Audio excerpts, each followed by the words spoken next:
오늘 주현절 세 번째 주일입니다. 나를 따라오너라 나는 너희를 사람을 낚는 어부로 삼겠다라는 말씀의 제목으로 함께 은혜 나누도록 하겠습니다. 기원전 6세기에 그리스의 피타고라스에게 수학을 배우고자 하는 많은 제자들이 모여들었습니다. 이 피타고라스는 자신에게서 수학을 배우고자 하는 제자들에게 말했습니다. 나의 제자로 입문하기 전에 마음을 깨끗하게 하라. 세상의 근원을 물질이 아닌 정신에서 찾아라. 제자는 듣는 제자와 계산하는 제자가 있다. 듣는 제자가 되어라. 듣는 제자가 진정한 제자이다. 이웃은 우리 형제 자매이기 때문에 사랑해야 한다. 동물도 다 같은 생명이기 때문에 동물도 사랑해야 한다. 남자와 여자는 평등하기 때문에 함께 교육을 받을 수 있어야 한다. 이 피타고라스는 수학을 잘하는 제자를 원하지 않았습니다. 그리고 제자들에게 수학 잘하는 방법을 가르치지도 않았습니다. 피타고라스는 자신들의 제자들이 계산하기 전에 먼저 마음을 깨끗하게 비우고 배우려는 자세를 가지기 원했습니다. 이 피타고라스는 제자들을 두 부류로 나누어서 가르쳤습니다. 한 부류의 제자들에게는 수업만 하고 토론을 하지 않았습니다. 심오하거나 심각한 지식을 전하지도 않았습니다. 반면에 다른 제자들에게는 수학, 철학, 음악 등의 모든 지식을 함께 공유하며 토론하며 지식을 발전시켰습니다. 참고로 피타고라스는 수학에 탁월한 사람일 뿐만 아니라 영혼, 철학, 코스모스 등의 단어를 최초로 사용한 사람입니다. 그래서 음악의 옥타브와 그리고 칠음계를 만들어낸 사람도 바로 피타고라스입니다.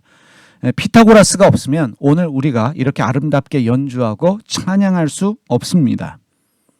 이 피타고라스에게 두 부류의 제자가 있었던 것처럼 예수님께도 두 부류의 제자가 있었습니다. 택하신 제자들과 그리고 자발적으로 예수님을 따르는 제자들이었습니다. 예수님이 택하신 제자들을 먼저 살펴보겠습니다.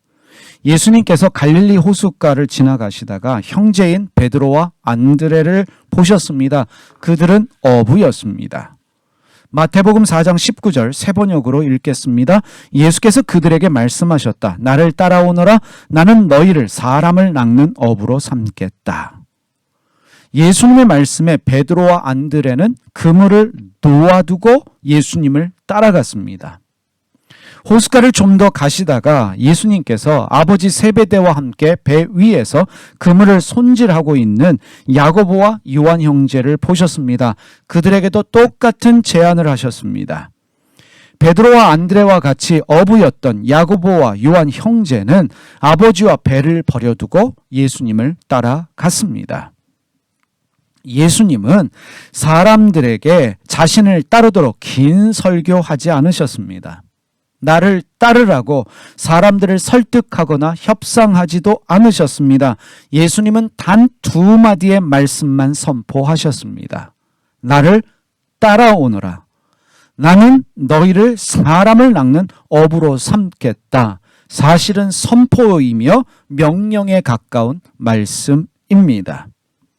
그런데 제자들은 예수님의 이 단 두 마디의 말씀, 나를 따라오너라 나는 너희를 사람을 낚는 어부로 삼겠다라는 이 말씀에 마음의 감동을 받아서 자신들의 모든 것을 포기하고 예수님을 따라갔습니다. 쉽지 않은 어려운 결정임에도 불구하고 제자들은 즉시 즉각적으로 반응했습니다. 마태복음 9장 9절을 세 번역으로 읽습니다.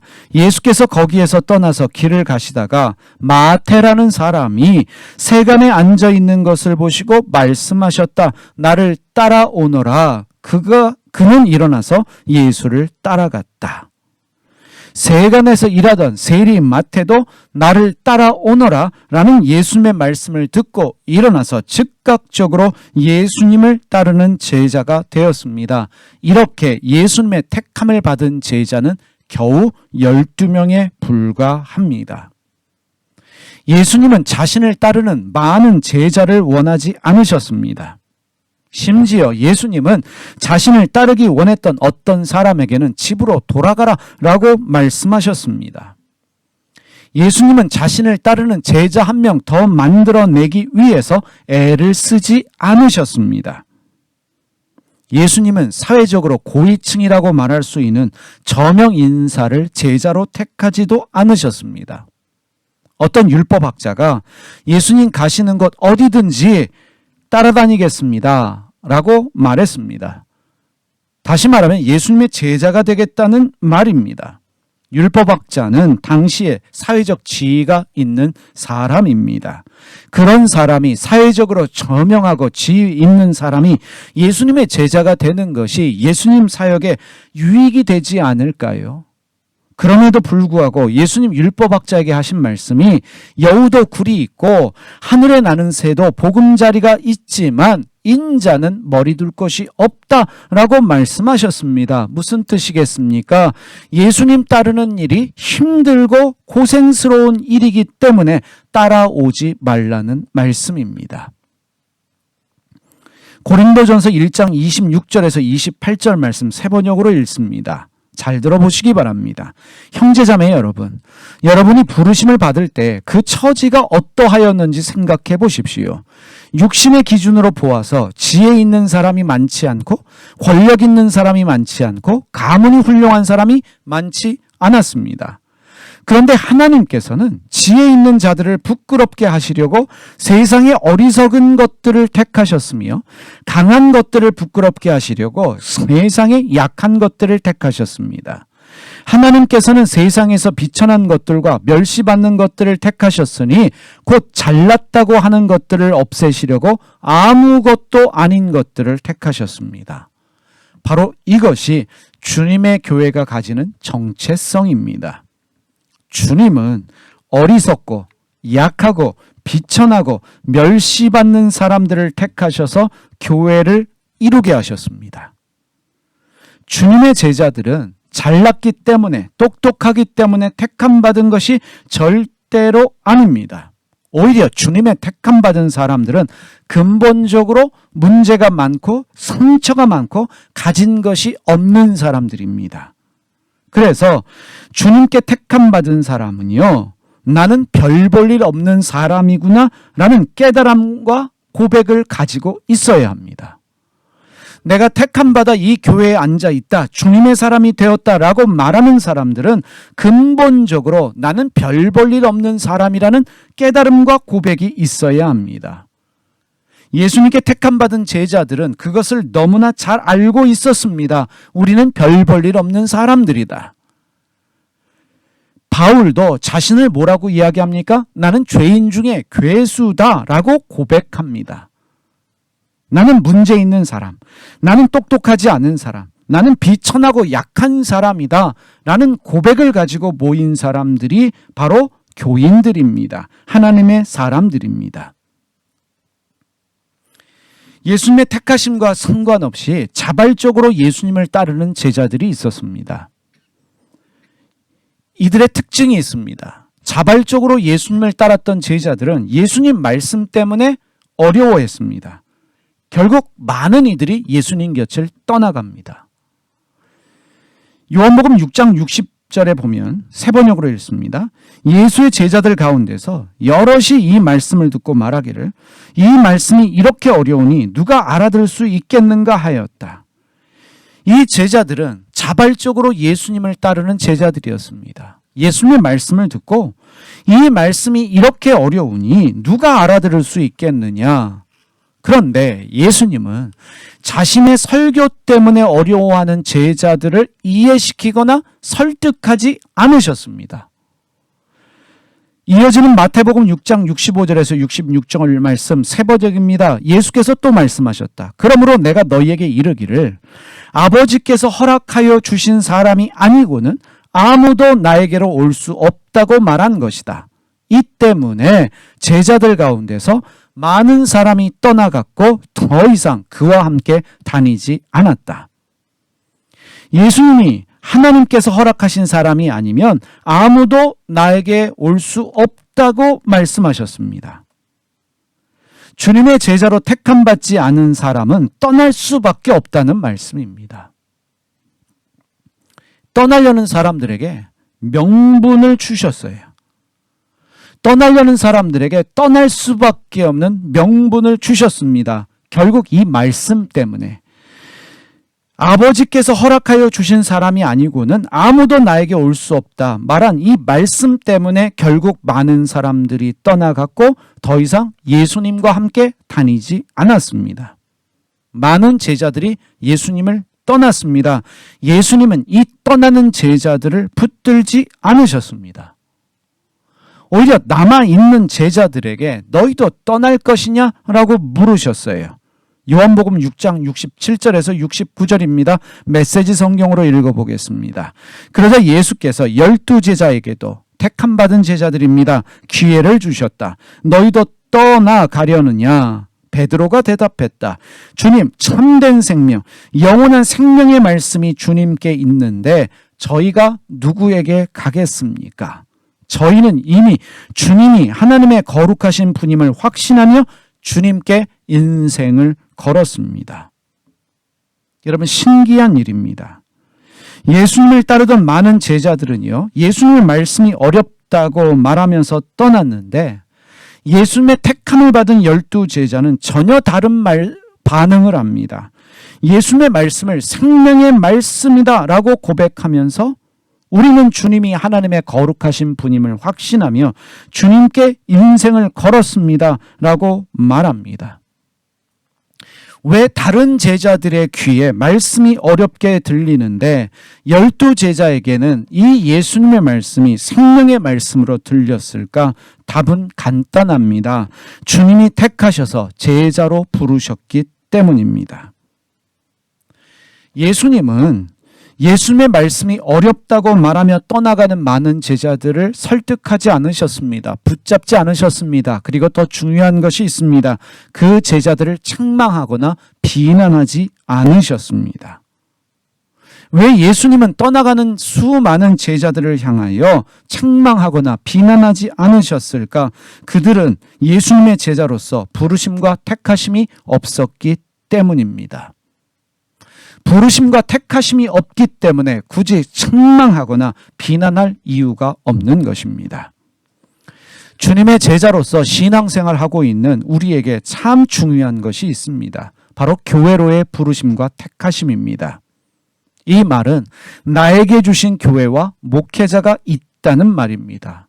이건 참 중요한 문제입니다. 왜냐하면 우리는 교회를 통해서 주님의 제자로 훈련을 받고 주님의 사람으로 성장하기 때문입니다.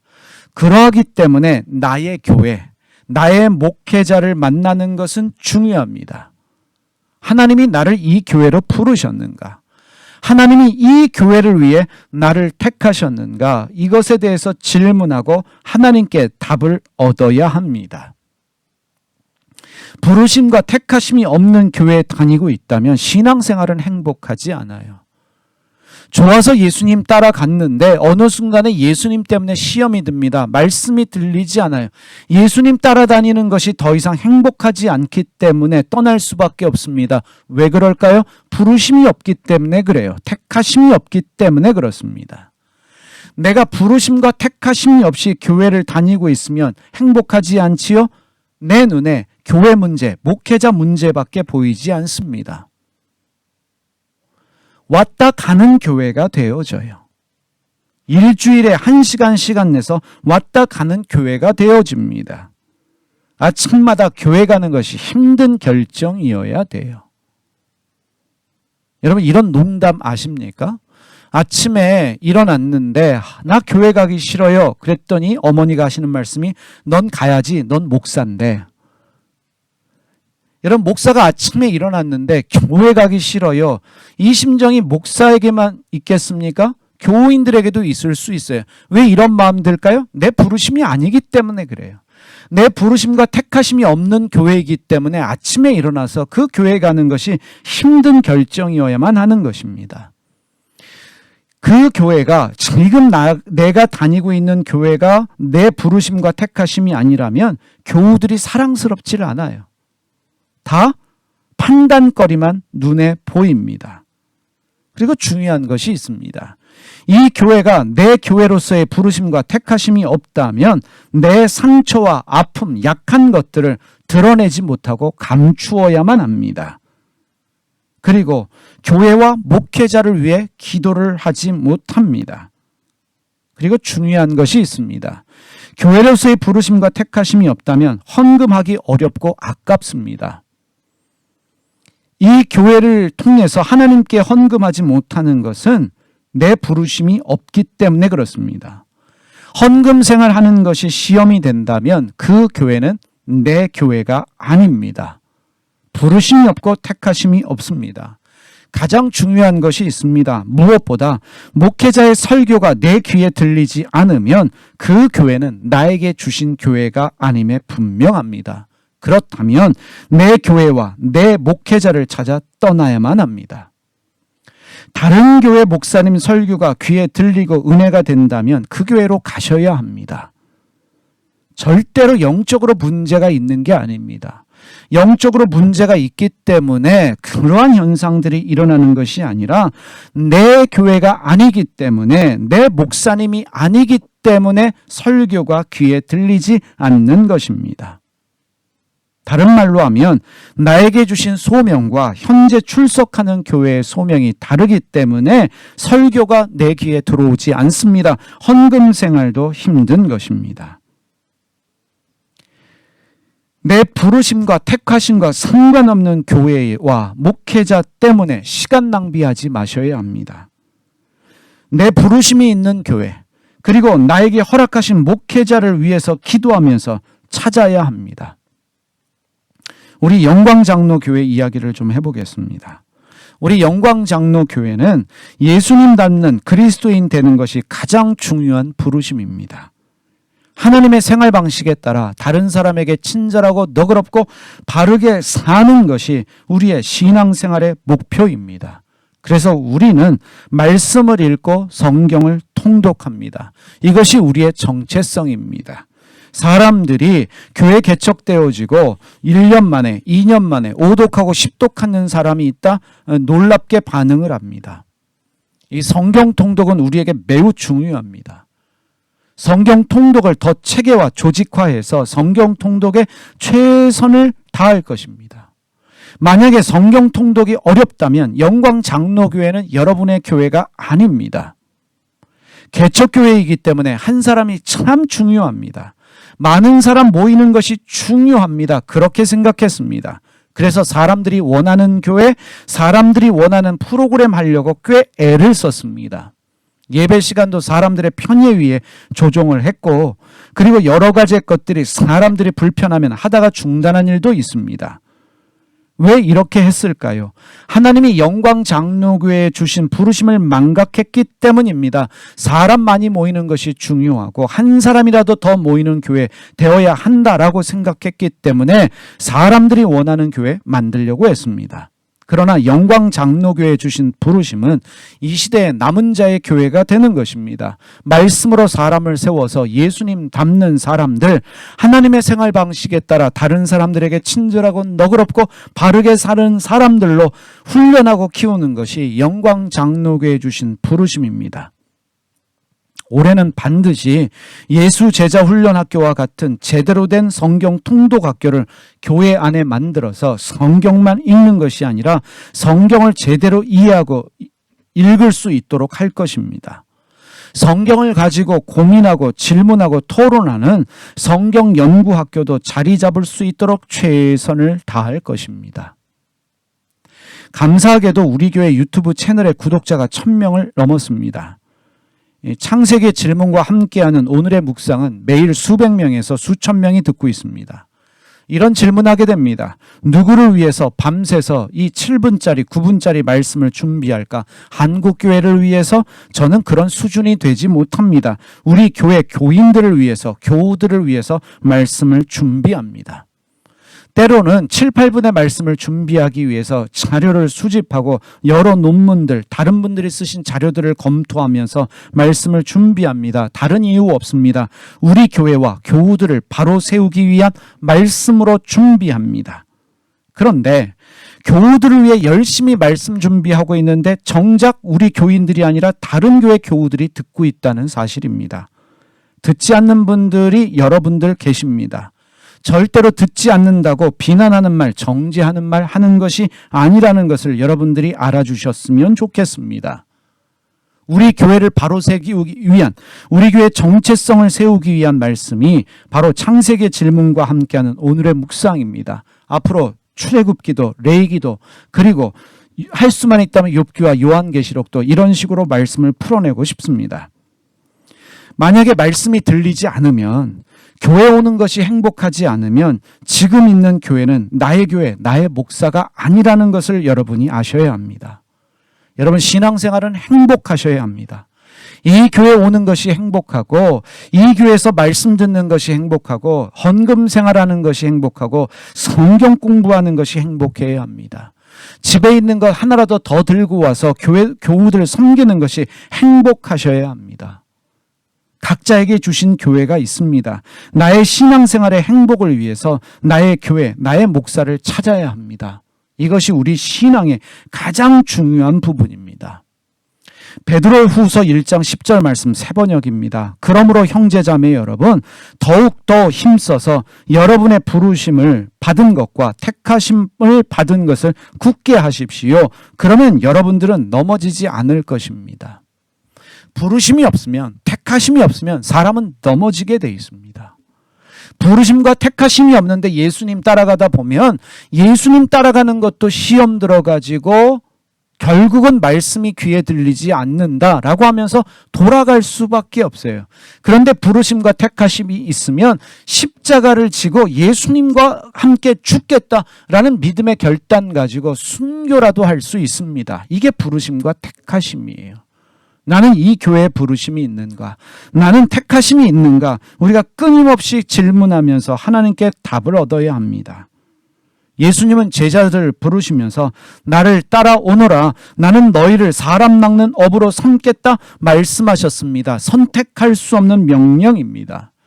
택함을 받은 제자들은 따라오라라는 예수님 명령에 계산하지 않았습니다. 질문하지 않았습니다. 즉각적으로 순종했습니다. 자신들의 모든 것을 버리고 예수님을 따라갔습니다. 바로 이게 부르심이에요. 바로 이것이 택하심입니다. 내 부르심이 있으면, 택하심이 있으면 순종도 쉽고 결단도 쉽고 헌신도 쉬워집니다. 그래서 우리가 질문해야 합니다.